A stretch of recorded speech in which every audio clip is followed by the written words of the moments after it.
All right, welcome to the webinar, Introduction to Investment Management Theory and Practice, also known as Yale CIMA Prep course. My name is Fiona Bi, and I'm the Senior Account Manager at Yale Executive Education. To everyone on the line, we at Yale Executive Education hope that you and your families are doing well. There's a lot happening in the world right now, and we know with the global health crisis comes complexity, uncertainty, and shifting of priorities. This is our 5th year offering this program, and in that time, we have worked with over 2,000 participants. In our webinar this afternoon, we encourage you to listen and engage. If you have questions, please post them. This is your time to get your questions answered.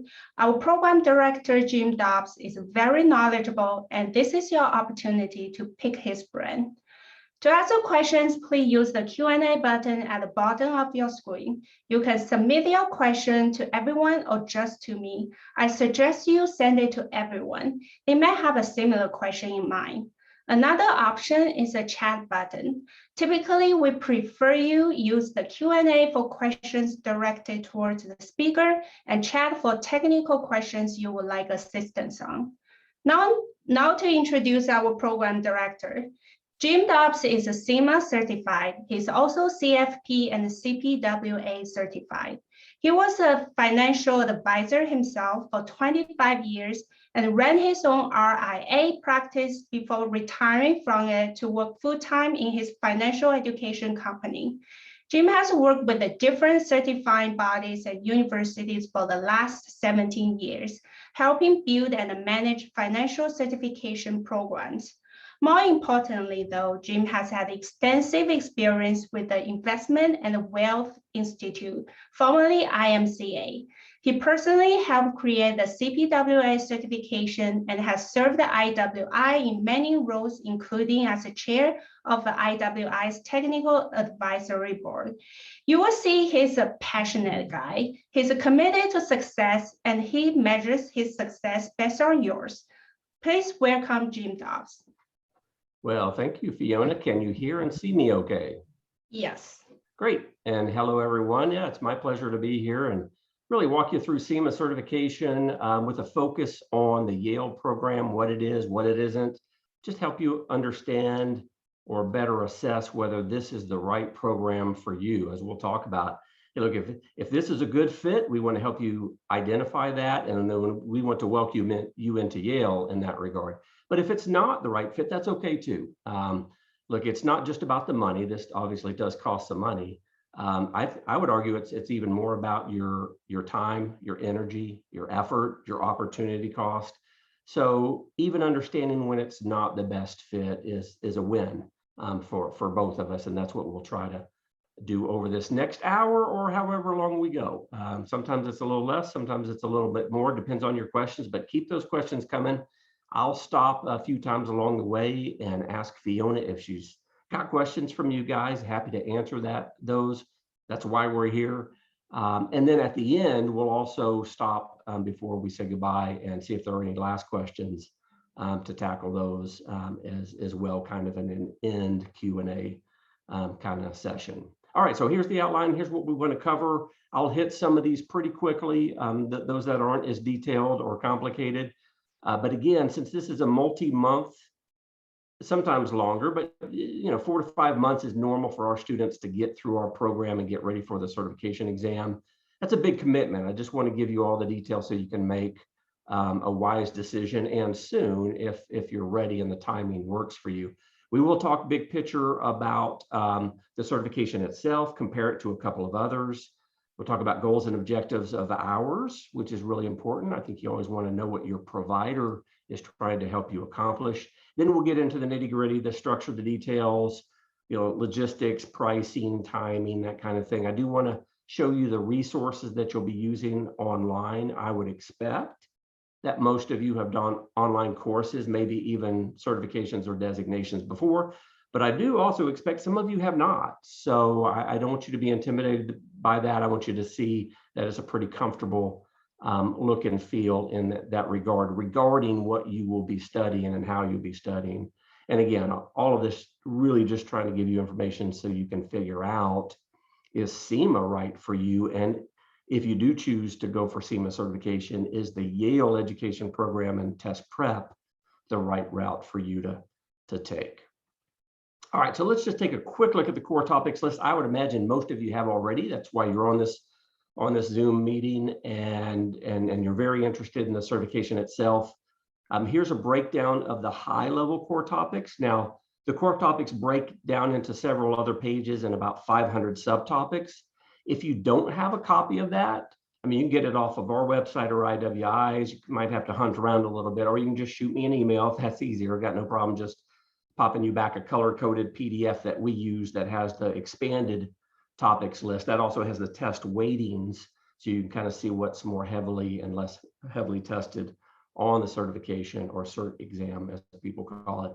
But as you can see, it's just kind of a start off with a review of the fundamentals. So that's statistics, a little bit of algebra, time value of money, economics, market history, those kind of things, just kind of getting you caught back up to speed, especially if you haven't studied these kind of things in a while, which is probably a fair amount of you. And then it's kind of what I would call the Series 7 section, investments. This is a much more challenging exam than the 7 and most of the other securities exams, but we are going to kind of refresh you on the basics of equities and fixed income and commodities and derivatives and alts and all of that fun stuff. And then we'll get into the more traditional portfolio theory, but we're going to mix it with behavioral finance. I think all of us as practitioners know, I mean, theories are great and you got to start with those. And even construction and models are important, but it really does come down to behavior. Ours as advisors and helping guide our clients to stay with a good plan over time is just critical. So we're going to spend a fair amount of time in behavioral finance, what I'd call applied behavioral finance in this program. Then you're going to get more math, risk and return. It's a lot of measurements. There's a formula sheet. Send me the email. I'll send you not only the detailed content outline, I'll send you the formula sheet. A quick note on the formula sheet. It's 2 pages. You will not have to memorize that. That's what it's for. You're going to have access to the formula sheet when you're taking the exam, whether you take it at home through ProctorU now, which is available to you through IWI, or through Pearson testing centers, if you choose to go the traditional way, route and go into a testing center to test. So you'll have access to the formula sheet. You just need to know what they measure and when to use them. Actually using them is not so hard, as you'll see from the formula sheet if you don't have it out in front of you right now. It's really not complicated math. It's not even most of it math that you need a financial calculator to perform. I'd say easily 90% of it a regular calculator would do, but you need to know what those measure and when to use them, because they may give you a question and you're evaluating some portfolio managers and they say you're doing emerging markets, it's active, not passive, and you need to replace a manager. Here's your other criteria. And then they give you 3 funds, and then they give you a bunch of metrics. And then they say, okay, tell us from all that, tell us what's the best fund to include in this portfolio. And then you would need to know which measure to go look at and then plug in your numbers for the 3 options they give you. And there you go. So it's more of an applied math kind of function in this particular curriculum and exam. And then the last one kind of brings it all together. It's portfolio construction. It's also consulting in the process. So this is, ethics, everything from ethics and trust to client discovery, which we all do, portfolio construction, manager search and selection.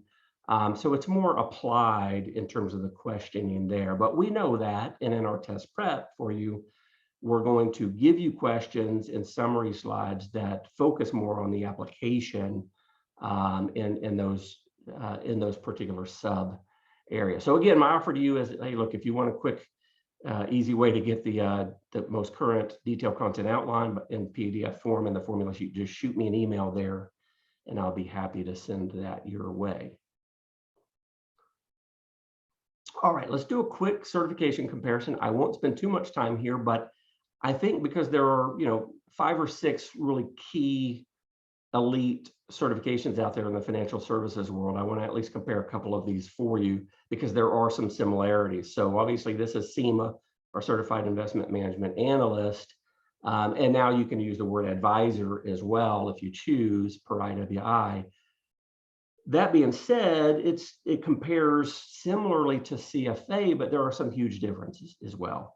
One is, if you were to tell me, Jim, I really want to be a portfolio manager, like an institutional portfolio manager, either managing a mutual fund assets or an ETF fund assets or a privately managed account, those kind of things, a hedge fund, then I was going to say argue, but I would recommend strongly that you go for CFA, because I think you're going to need that, whether you hold the charter or not. You're going to need that level of skill and tools and the super deep dive on the quantitative to be a successful institutional money manager or analyst. Now, if you are a client-facing advisor, financial planner, financial advisor, investment consultant, individuals who are selling advice or selling product that is investment specific. And even if you're doing investment management, like I was in my RIA on a discretionary basis, I would imagine a number of you do that as well. But most of us are doing it on a top-down basis, right? We're either using some kind of asset allocation or MVO model, and then we're using mutual funds and ETFs to fill out, the positions. And so I'm not managing the large cap US or the mid cap international. I'm using fund managers through ETFs and mutual funds to do that. Well, that's what CIMA is really built for. CIMA was built by practitioners who do just that, or did just that, because it was about 30 years ago, and the original Wharton professors. And it was after CFA came along, and the thinking was, a lot of these client-facing financial professionals, they don't need to go all the way towards CFA. Not that it would hurt them, but they just don't need all of that. They need to get into the weeds to a certain extent. But then beyond that, they really don't. It's not really necessary for them to be successful. So that's how CIMA came about, and that's the primary difference, and it's a big one between CIMA and CFA. All right, now CFP is a widely known one as well, if not for the commercials, right, that they've been doing for the last several years. And I hold that certification as well. That's, as you would expect, certified financial planner. That's almost anything and everything financial planning and financial planning related, no matter whether you serve clients that are wealthy or you serve them that have no money and they're just trying to get out of debt and get started, and everywhere in between. So that's a really broad one. And it obviously doesn't just cover investments. It covers planning basics, getting out of debt, saving for retirement, tax planning, estate planning, charitable planning, a little bit of that as well. So CIMA is a deep dive in investments, not as deep as CFA, but certainly deeper than CFP. If you've already gone through CFP, that'll actually help you in getting through our course and getting ready for the CIMA cert exam. Couple of reasons. One is you've already got your investment basics, so now we're just going to take a deeper dive. And number two, you've already taken a really challenging exam, as all of these exams that I've mentioned here and a couple others are what I would call the more challenging exams in our industry. So the fact that you kind of you remember the Series 7 like I do, and then you think of CFP, which was the first big challenging exam I took as well. You know the difference between the two, and CIMA is going to be much more like CFP than it was your Series 7 exam. And then lastly, our sister program at Yale is the CPWA. So that's kind of like, okay, I'm a financial advisor or a CFP even, but now my clients are worth $5, $10, $20, $30 million. And so I need a deeper specialized knowledge for my clients who fall into that category. They're selling a $20 million business. They have $8 million in executive compensation through concentrated stock or stock options, those kinds of things. So that one is broader than CIMA, but it's narrower than CFP and deeper, certainly, as it focuses on the high net worth. So hopefully that gives you a kind of a quick overview of how those are different from each other. I think they're all great. But depending on who you are, where you are in your career, and what you're focusing on in terms of content, that's probably going to make the difference between which ones you want to go for. Hey, a second offer of the webinar, if you have specifics and you're like, okay, now I got it narrowed down to 2, just reach out to me by email. We'll have a quick phone call. I'll be happy to kind of walk you through what I think and maybe help you get to where you need to be in terms of which one of these would be best for you now. All right, and here's just a nice quote from one of our students who is a CFA, and at his firm, they were putting a lot of their financial advisors, including client-facing advisors, through CFA. But once he heard about CIMA and he went through it, he's like, oh yeah, no, this is deep and challenging, but this is a better fit for my client-facing advisors.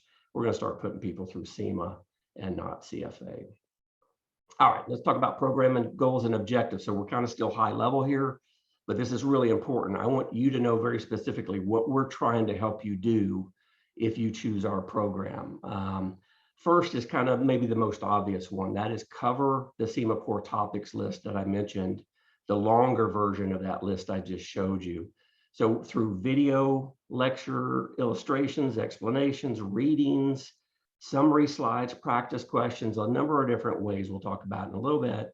We want to cover all 500 plus topics and the many subtopics that follow that. And I'll talk about how you can kind of specifically focus in on things that you want to, even when you don't have to for the test in just a minute. So really comprehensive and deep learning tools is job number one for us. Now, this one's a little more challenging, but I would argue in 10 or 20 years for all of us, this is the most important objective for us both. And that is great to get the CIMA certification, and I'd love to put Yale on my wall and then have it in my LinkedIn and have that experience. But like, how was I able to take what I learned in the Yale program and apply it in my practice or in my work, my job responsibilities? You know, did I develop new skills, tools, knowledge, resources to take the next step, to serve my clients better, to attract new clients that I've never been able to attract before, to have the confidence to do that?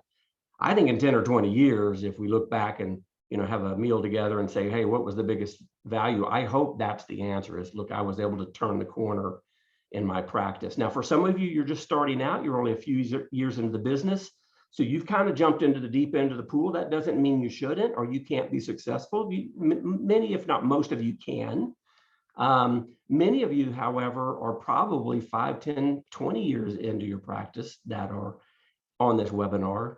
And so for you, it could just be picking up CE, or you just need a challenge, or you're just trying to stay sharp. Well, that's great too. When I did CIMA, I was about 15 years, I think it was, into my practice. So I wasn't a rookie at that point. And I just thought, well, I just want to challenge myself, challenge my assumptions, how I'm managing money. Maybe I'll even learn some new things. So I think it works for either one of those extremes, actually. And then lastly, also, at least pretty obvious, we want to help you prepare for the CIMA certification exam adequately and pass on your first attempt. I'll talk a little bit about the success of our Yale candidates in just a little bit. All right, a couple more slides, and then we'll reach out for first questions. As you can imagine, this course being distance and online, fully online, we're going really for maximum flexibility and convenience. Just about all of our 2,000 plus participants in this program over the last few years are working, busy. Many have families, certainly have other outside interests and responsibilities. So time is really at a premium. And so we want you to be able to study whenever you want to. That's one of the differences between our program and other programs. In fact, I would argue it might be the biggest one, which is if you need more structure, like you need somebody to say, hey, you need to come here on Thursday night and we're doing a live session and you need to be there and you need to take a test. And if you don't, oh, there are problems. Well, then you might want to choose one of the other programs. But we want to give you maximum flexibility. So if you want to move through real fast, and there's nobody keeping you from doing that. I'll talk about the requirements and the expectations in a minute. But if you're like, you know, either Jim, I want to take it slower and be more diligent, or I have learning challenges, Jim, or this is my first big certification, it's probably going to take me a little longer than normal, that's fine too. So we really wanted to leave it up to you. All the content is on demand. So it's asynchronous. You move through as you want to. You study when you want to. And you can download, copy, save, and print everything, literally. As long as we don't see that being shared and out on the public domain, we're going to allow you to keep doing that. And so you really don't even have to be online other than when you're taking our required tests at the course level. You could be offline for all of it, on the train, on the plane, as that starts becoming more of a thing. Again, so flexibility and convenience is really what we're going for here. All right, so more nuts and bolts, and then at the end of this page, we'll stop for questions. Program tuition is $4,500, so you'll pay about $1,000 to IWI, Investments in Wealth Institute. That's your certifying body that Fiona mentioned earlier. We are one of 3 education providers, and we're the only education provider that actually includes comprehensive test prep. You could go to Wiley for test prep. You won't need to buy anything from Wiley or even look at any of IWI's material if you choose Yale, because it's meant to be all inclusive, standalone. You don't need anything else. In fact, we recommend you don't even use anything else. So $4,500 is the program price to come into this Yale program, which again, course and test prep. And again, another $1,000 at IWI to get into the process. Getting in the process is you just applying for CIMA candidacy. They're going to check your background. I mean, literally run a background check, make sure that you filled out the application completely and accurately. And then that's basically all there is to that. That usually only takes about a few days to maybe a week. And then it's the same thing with us when you're ready to enroll with us. It's a few days to a week, basically. Anybody that's a CIMA candidate and in good standing, well, of course, if you're not with one of our competitors, for example, then you would be able to apply and enroll in this particular program in Yale School of Management Executive Education. We really don't have start and stop dates, so it's not like, okay, well, the next cohort will be starting, June 1st or something. No, you just come in whenever you're ready. And that's one of the tips I want to give you today, whichever program you're looking at, including ours. I think timing is important because this is serious study. We'll talk about the level of focus that's needed in a little bit. But because it's not just like a weekend review, cram for your 7 or your 63 or 65 or whatever, and then you just go in and test, because it's more of a commitment than that. I think you want to look at your calendar and say, hey, look, this time is really busy for me for the next 2 or 3 months. So you know what, I'm not even going to start for 3 months from now, because when I start, I really want to hit the ground running. Because as you can see at the bottom, in our program, you have access to our full program for 365 days or whenever you get certified, whichever comes first. So you really want to start, you really want to enroll in the program when you're ready to get going. But if you look out over the next few months and go, well, yeah, it's busy, but it's always busy.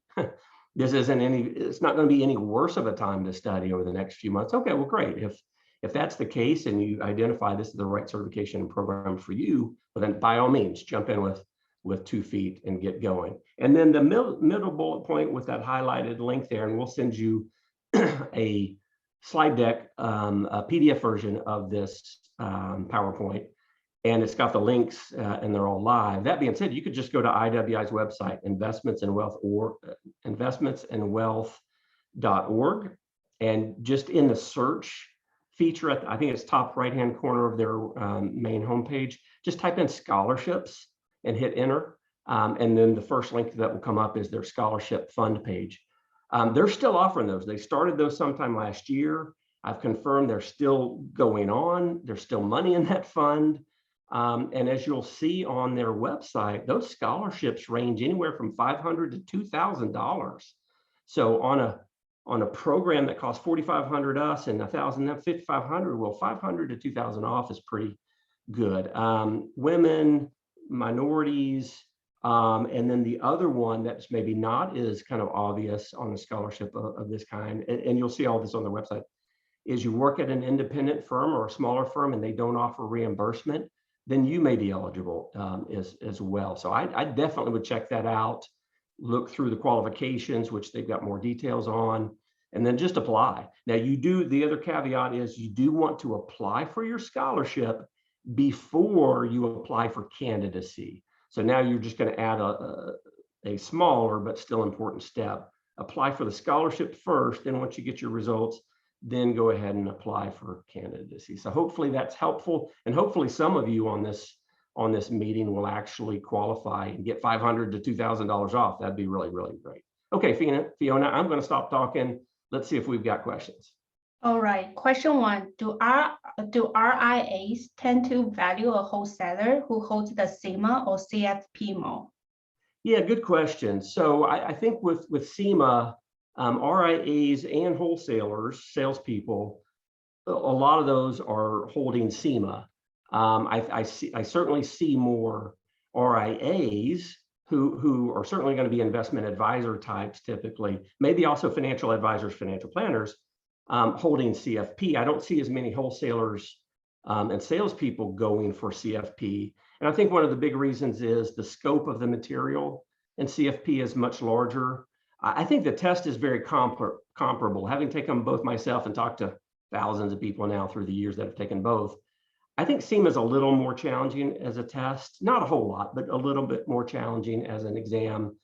But CFP just has a whole lot more material. So that's why 18 months is a pretty normal average for people to get through CFP certification, whereas maybe 6 to 9 months is normal for most CIMA designees. Yale candidates more like 4 to 5 months once they get started. It's largely, the amount of material. So hopefully that gives you a little background there.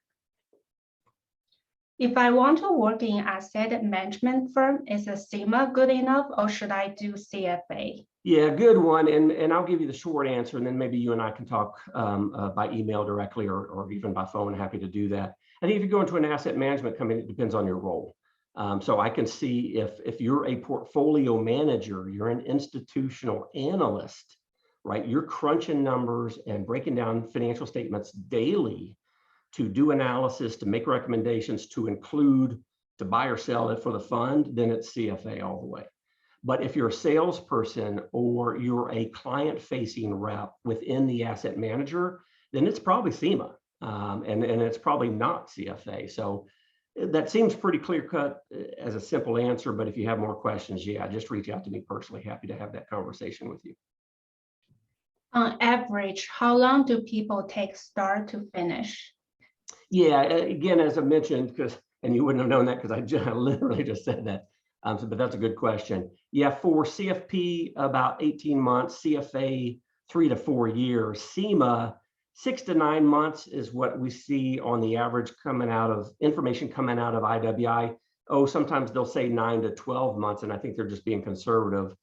Our students take about 150, maybe 200 hours to get through, and about 4 to 5 months is normal for most of our candidates. How many hours per week would it take to finish the CIMA program in 4 months? Yeah, so it depends. And so I'll hit that one. I think it's on the next slide or the next slide after. But spoiler alert, I think if you can figure it out pretty simply if you say, well, I got 4 months or I got 6 months, or I want to do this in 5 months or 8 months. And then if 150 to 200 is normal, just take 175, divide by your months, and you're going to see how many hours, and then divide that by the weeks, and you'll get there pretty easily. Here's a normal kind of regimen is 10 hours a week.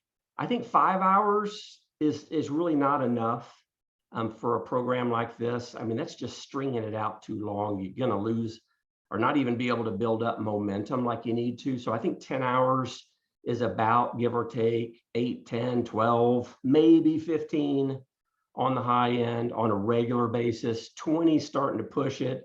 Unless you have a part-time job or don't have a job, then 20 is fine. So I think around 10, 12 hours is optimal for most people. Knowing that there are going to be weeks in those months, it's like, wow, I got 3 big clients. I just can't do any studying this week. Okay, great. Acknowledge that, but make sure you get back on the horse the next week and get back into your study plan. But 10 hours is, I think, what most of you ought to shoot for, having worked with not only the thousands of students at Yale, but CIMA candidates for 15 years now. I think that's what you ought to shoot for. Good question. One last question. What is the scope of CIMA? Yeah, so the scope is take that content list that I gave you. That'll give you the breadth, if you will, the scope of the coverage, and then get a hold of that longer detailed content outline that I mentioned. Go to the website or just email me, jim.dobbs@yale.edu, and I'll send you that. I think when you read through that 5 or 6 page document, you'll have a really good idea because it'll break all those kind of top line content explanations down way further, and you'll really get a good feel for what you're studying. And I would recommend for all of you who are still kind of on the fence on, okay, I'm still trying to figure out if CIMA is right for me because it's a lot of time and effort. I think you want to take your time and go through that long, the 5 or 6 page document and literally read line by line. Because as you do that, you're going to be telling yourself as you go through it, okay, I'm going to be studying these things every week for months on end here. Is that really going to help me in my practice? Is that really going to help me in my career? Is that really going to help me serve my clients better or more efficiently? So I think as you go through that list in a slower, relaxed way and ask those questions, I think your intuition will probably get you to the answer. But if you do that and you're still not sure, okay, just email me and we'll have a short call and maybe I can help you out. Okay, so let's move on here, and then you'll keep those questions coming. These are great. I'll stop a couple more times, and at the top of the hour, we'll when we finish, we'll if there are any unanswered questions, we'll go ahead and be happy to tackle those, of course. All right, so as we talked about, so now I'll get through this a little bit faster because we've already alluded to this. The expectations aren't all over the board, but there is variance here. You know, I'm not going to say we have super fat tails, but we do have noticeable tails in terms of how long it takes people to get through. And when I say get through, I mean get certified. So think of like the first day you log into our course and watch the orientation videos and read the syllabus, which you really need to do before you jump into the content. So from that moment to the day that you take and pass your certification exam and get certified, 150 to 200 hours is very normal. That being said, we do have people get through in less than 100. I mean, I'm talking dozens of hours. If they're like, you know, Jim, I've been in the business, I'm a good test taker, I've already got maybe one of these other elite certifications, so I kind of know the drill, and I'm just going to power through as fast as I can. And you know what? I'm not going to worry about picking up every little crumb of knowledge that you put out there. I'm just going to try to power through. That's fine. I mean, it's not necessarily recommended, but you can do that. We're created in a flexible way so you can. We've had students of this program get certified in less than a month, and what's got to be only tens of hours. But that's, you know, that's a somewhat rare situation. Well, it's rare on the month or less, but let's say within 2 months, that's not rare. We do have that. So if you really want to power through and you've got those skills, you're free to do that.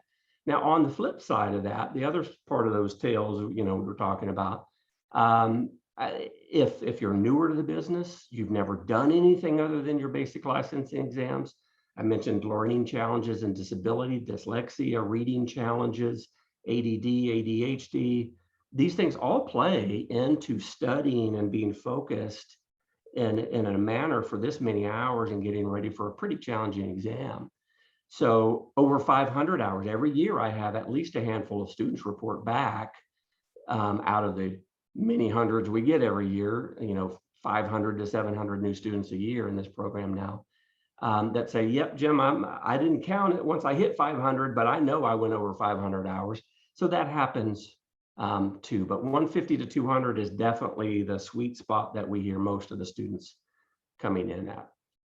And as you can imagine, it definitely comes down to your history, your existing knowledge, what kind of study habits do you have? And more precisely there, it's like, can you jump into deep content pretty quickly and can you stay focused?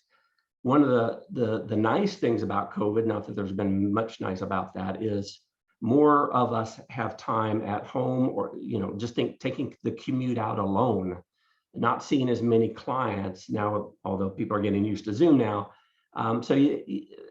Our students had more time to study, I think it's safe to say, over the last year.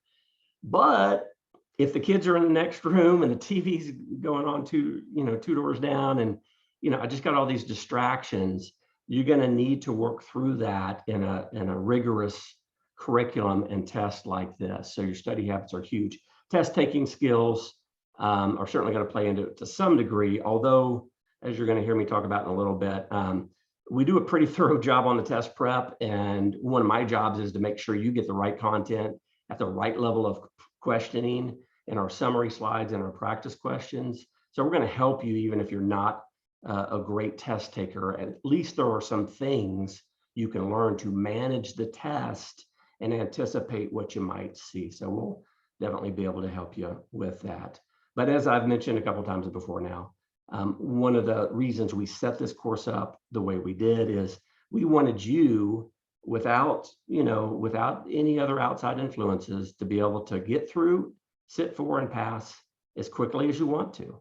So if you want to power through and you don't want to be slowed down by others, this is actually really, I think, the best place for you to be is Yale. Or if you're on the other side of that, it's like, no, Jim, I don't want to go fast. I'm going to take the full 4 to 5 months, maybe 6 or 7, but I don't want the person next to me in my cohort super fast and they're just rushing me along and now I'm stressed out. So we took all that off the table. You're really not in cohorts in that manner.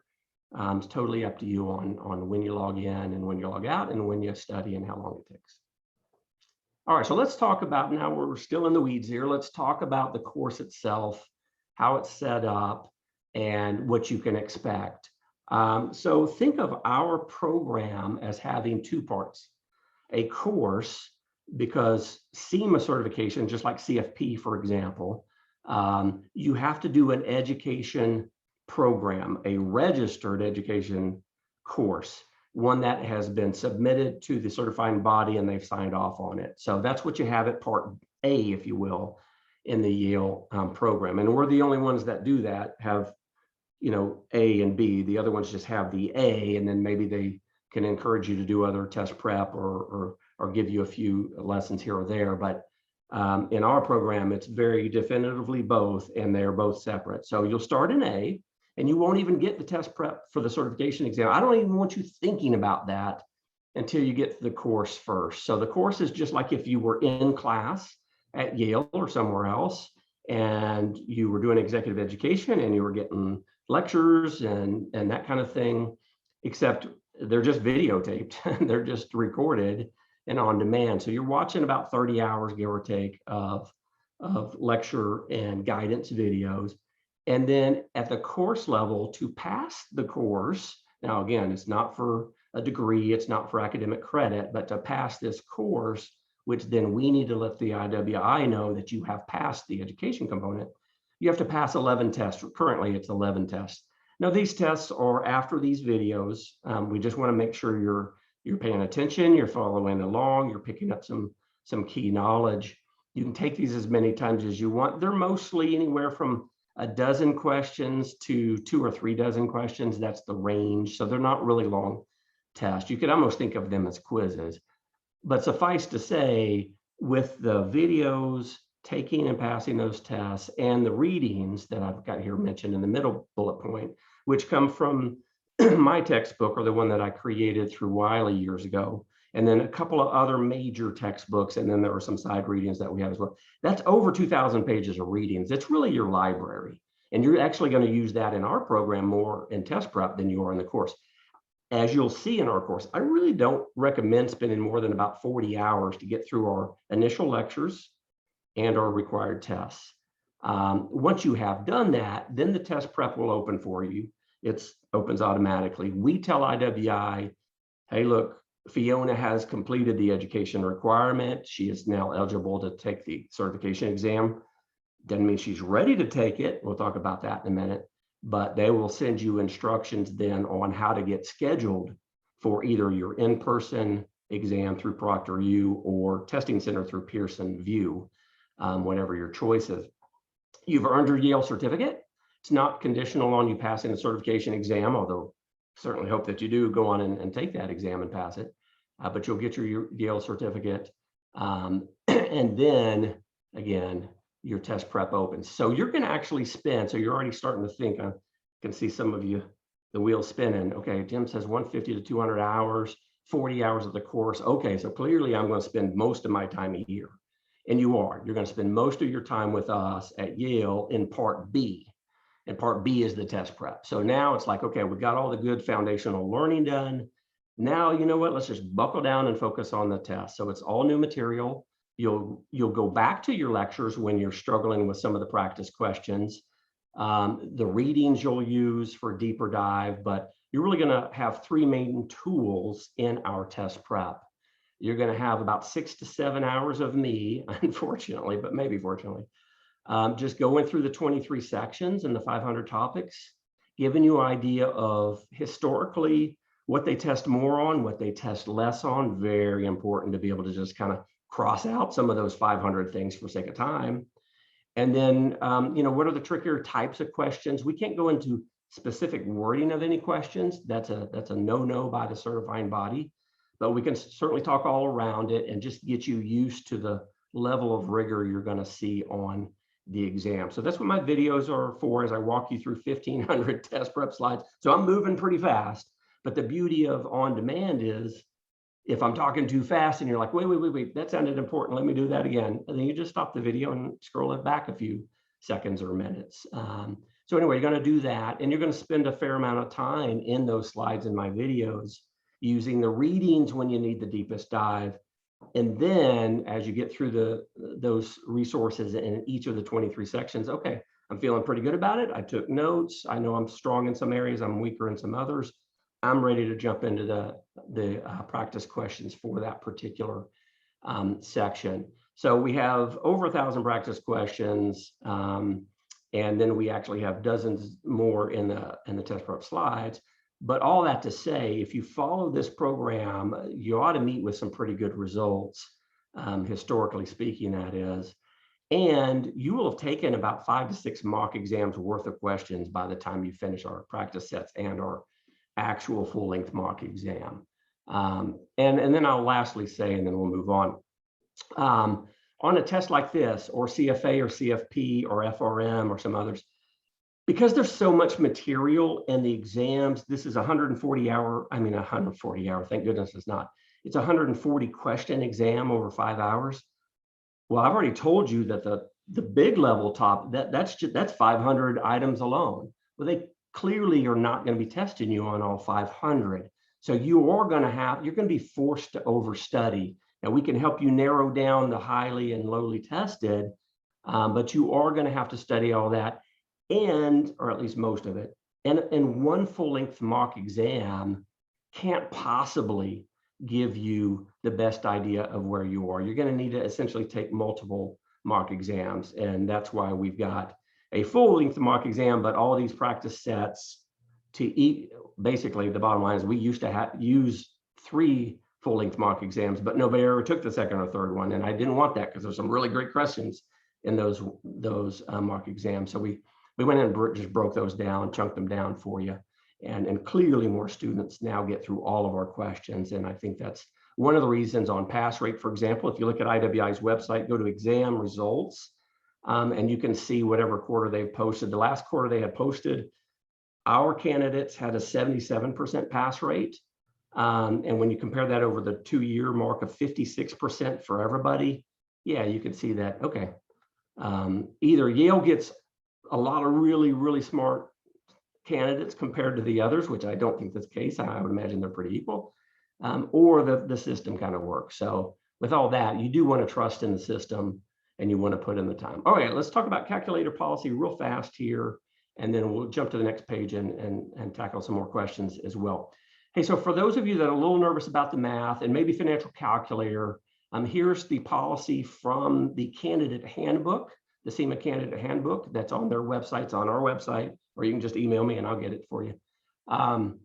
These are the calculators that are specifically allowed on the CIMA certification exam. I've highlighted the 3 that are the most common in our program. I don't even use one of those. I use the HP12C. That's kind of the old school one that so many people have heard about. I would not use that if you have never used one of those. It's, I think, the best one because there's some shortcuts that it allows me that others don't, but the learning curve is bad. It's tough on the HP12C. So unless you're willing to put in a couple of hours just to learn how to use it, I wouldn't do it. So I'd stick with one of these 3.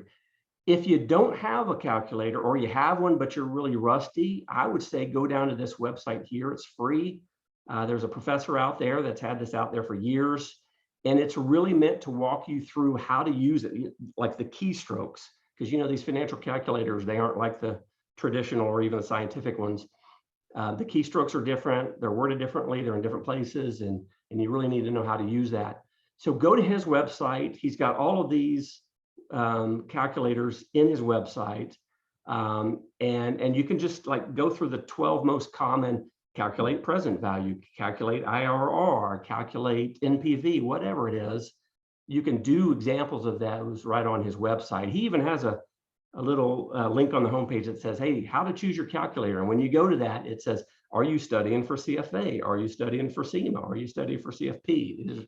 Here's what I recommend. So anyway, great website to spend an hour on maybe, if you don't feel that great about your skills using a calculator. You will need to use a calculator on this exam. That's really the only way to pass it. I'm going to say that probably no more than a half a dozen to a dozen questions would actually, and this is at most, half a dozen to a dozen questions will require you to use a financial calculator. Otherwise, if you did it out by hand, it would just take you way too long. So there is, it's important, but it's not probably a deal breaker if you're not super good on your calculator. But go spend an hour here, that will pay dividends. All right, let's talk about where's my help, and then we'll do questions. Well, actually, you know what? Before we get to where's my help, let's stop here. Fiona, questions? We have one question. What are the benefits and the difference from Yale versus Wharton's Public Booth 2, and why pick Yale? Can you give us a quick summary? Yeah, great question. Now, clearly I'm biased. When I actually went to Wharton, because it was pretty much the only way you could get through CIMA certification for most of the 30-year history, I thought, well, I think a lot of people probably want to do this online. Clearly, this was well before COVID, and so I wasn't predicting COVID or something, but I thought there would be a great demand for an online program. The other is, I thought, wow, that was a really fun and stimulating week. But boy, I really wish they had test prep, because now for me, because I was also in financial education at the time, the test maybe wasn't as challenging as maybe for some others. But I thought with my cohort, my colleagues, I thought, wow, some of them, it's going to be really tough for them to pass this thing, and I'm sure they didn't. So that's not a knock on Wharton. Wharton does a fabulous job of the classroom sessions that they do. But you're going to need to go outside of Wharton to get test prep. So that's a big difference there. I think the biggest difference, or some of the biggest differences between us and Chicago Booth, I have no doubt we have more material. Now, some people would say, yeah, but I don't want to overstudy that much. And I don't want you to either. But I do want to make practice harder than the game. So that way, when you get to the certification exam, most of you will be like, well, this is not a piece of cake. It's not an easy test. But I certainly saw a whole lot more questions in the Yale practice sets and summaries that were more challenging than some of these questions. And so that's the idea. You could say it's to rough you up a little bit, but it's really just to get you prepared. That way, when you get to the test, it's a little more straightforward, because we know, studies show, and then we all know just from our own histories, when pressure's on, most of us at least perform a little bit less than is optimal.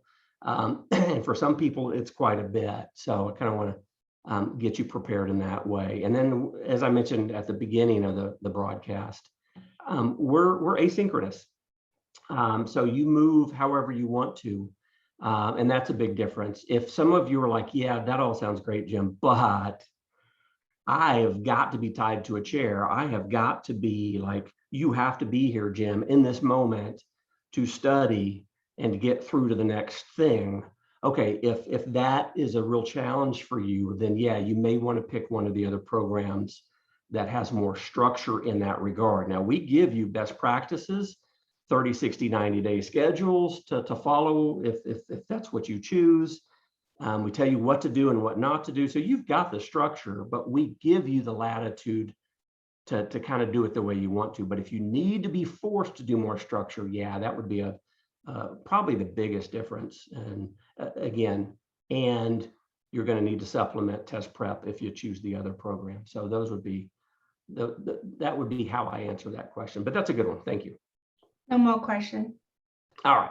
So where's my help? So it's online, it's distance, as I mentioned.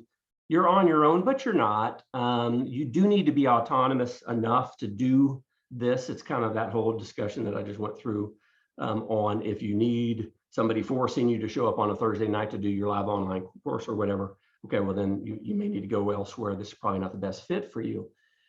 But you do have help. So one thing is, having done this for 15 years and certainly over 10,000 students over the years, I kind of have a pretty good idea of where you're going to get tripped up on average anyway. And so we can have videos, little snippets, little special announcements or call outs to help you get through that. A lot of our questions are based exactly because of that. Standard deviation is a great example. They don't test on math and standard deviation, et cetera, as much as they used to prior to about 3 years ago, but it's still on there. Now, they don't make you calculate 7 different kind of ways to do standard deviation, which they used to. But there are a couple in there now that still have survived the changes through the years that are like, wow, that's not a simple, if they give me a portfolio with some caveats, that's not on the surface like the super easiest way to calculate standard deviation. So we know that. And so putting that into the content is going to help you to where if you do get a question like that, you're like, okay, yep, I've seen this one before, or at least seen something like it. I can answer that question. The discussion board is really, really great in this program. It's very lively. One of the other instructors, Eric Rabanian, and I are in it almost every day, actually, between the two of us, certainly. And this is really set up for you guys to kind of kick things around. Hey guys, I'm in the behavioral biases, and there's like 27 of them, and there's a couple that just are really bleeding together, and I can't tease them apart when I get to the practice questions. Anybody got some ideas on how to differentiate on the test between recency bias and conservatism bias or whatever? So that's a great thing for you guys to do. And then if Eric and I see that a discussion's kind of going off, in some way that's not going to help anybody, well, we'll jump in and help with that. Or if nobody's responding to a question, we're going to jump in and help as well. Study groups are certainly encouraged. You can do that through this discussion board.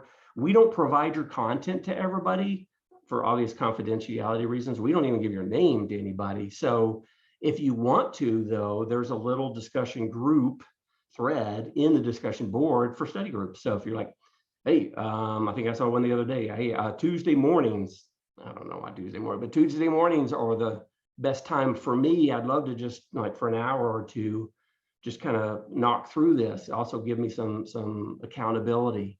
So you'll want to form your study groups through the discussion board, at least put your name out there and your contact information so you can get to other people who maybe started about where you did or have the same amount of experience that you did, that kind of thing. And then ask the expert. This is a good one as well. Actually, before I do that one, if you ever have any administrative questions, how much time do I have left? Who do I reach out to schedule my exam, even though that email comes to you automatically from IWI? I forgot my login information. That's all available to you through Yale and Dobbs and even Canvas. That's the learning platform.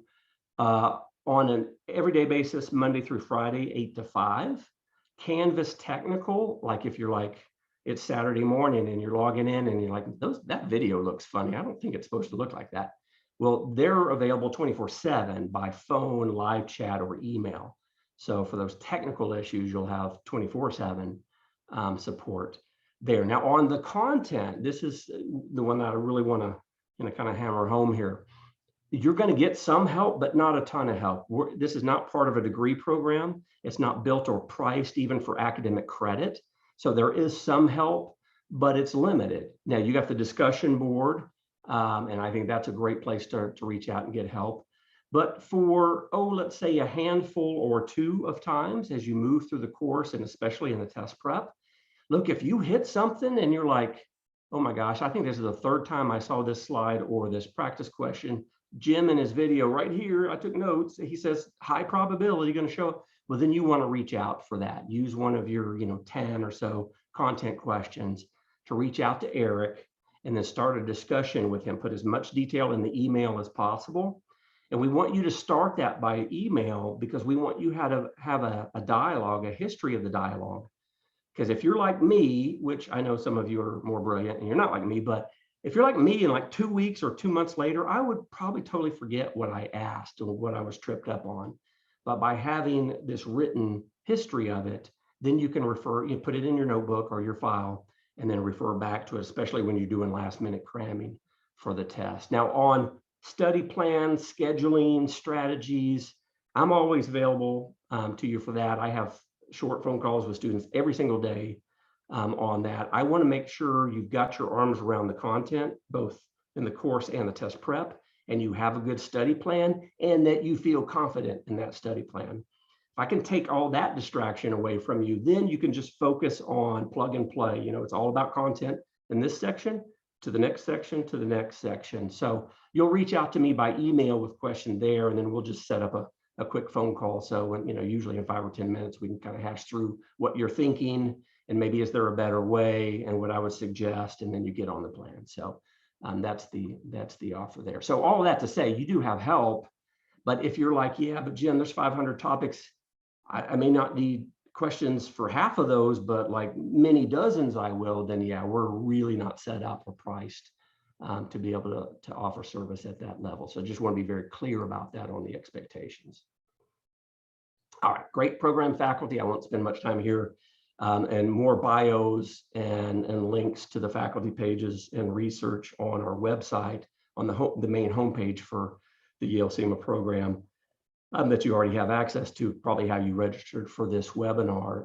It's a great one. I've been working with Toby for almost 15 years in different schools and different projects, not just financial certifications. He's fabulous. He actually came over to Yale along with the Dean Snyder, and they were both at Chicago, which is where I met him. And then I ended up actually following them over to Yale eventually. John Nersessian does work with us or with you guys in the program and lectures hands-on. It's a workshop style lecture on the math, a lot of the math. It's, everything from statistics and the basic algebra to measuring risk and measuring portfolio returns, risk-adjusted portfolio returns, which can get pretty complicated. There's a fabulous job there. Roger Ibbotson is a legend, of course, and we have him doing market history.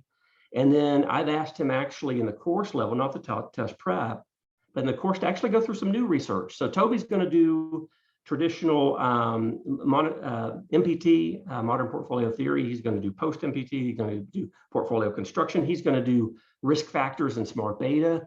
But Roger's going to show you some new research that you probably haven't seen yet, that some of the academicians and practitioners out there are doing, just to try to help you stay on the cutting edge in terms of portfolio construction. All right, I won't spend really any time here. We do take our feedback from our students very, very seriously. And as you can imagine, I focus mostly on the quantitative now that we're so many years into this. There's some more quotes and nice things and scores on our website that you can read through. I'm really focusing on these big ones. We measure about 20, 25 different things now in your survey once you complete the program and take your exam, pass or fail, which is really important. So yeah, I'm looking for high 4s where I can get them. That's hard to get in a program like this because not everybody is going to make it. We have about an 80 to 85% completion rate, certification rate. So 80 to 85% of our enrollments actually go on and get certified, even if it takes them more than once to pass the exam. So we're never going to have perfect scores, but I want to be as close as I can get. We've got a nice NPS of 68. So if you don't know what net promoter score is, you probably do, but you could Google it and kind of check out. That's a pretty strong score right there. All right, all of this was just meant to try to help you figure out, is CIMA certification right for you? And is the Yale program right for you? Yeah, about in any given quarter, as many as 60 to 65% of new candidates come into the Yale program. So yeah, it is usually the program of choice. And I think the flexibility is a big part of that. But customizing your learning plan to me is important. I'm a visual learner, but even more so, I'm application based. So I need practice questions. And we've got all of those things, so you can mix and match. Now, you want to use them all, but you're certainly going to lean more heavily toward your learning preferences. And I think we're probably the only program that gives you kind of not only the options, but a blueprint to do that. And then again, lastly, as I mentioned a couple slides ago, if you got the motivation and the discipline to do this, you're ready for a challenge and you're ready to work toward and earn your CIMA, yeah, join us at Yale. You'll get a nice certificate. You're going to have it on your LinkedIn page. There are certain parameters for how you can use the Yale name, of course. But yeah, I think that's going to look great hanging on your wall in your office right next to your CIMA certification. When you're ready, you can go through IWI's website to get into candidacy. You'll need to do that first. And then once you've got your candidate code, you can click on the Enroll Now button on our homepage and jump into the Yale program. So here's our contact information. Any questions that you've got regarding Yale School of Management, Executive Education, and other programming, Fiona's a great person to reach out to, obviously regarding CIMA, CFP, CPWA, CFA, the others. You'll reach out to me, and certainly regarding any specifics on our program, or if you just want the content outline and formula sheet. Okay, so I see we're right at the top of the hour, but if you are, Fiona, I'm free to stay around for a little bit and answer whatever questions we've got. We don't have any questions, but just like what Jim said, if you have any questions, you can email us. We will get them answered. So Greg, thank you for joining us this afternoon and for submitting so many thoughtful questions. And we really appreciate that. And for more information, you can visit our website or reach out to us directly with any additional questions. And this webinar, including the video recording and the slides, will be shared in the coming days. While we hope to see you in our program, we truly wish that you find a program and a path that's the best fit for you. So thank you again for sharing your time with us. And this concludes the webinar. Have a good night. Thanks, everyone. Bye-bye.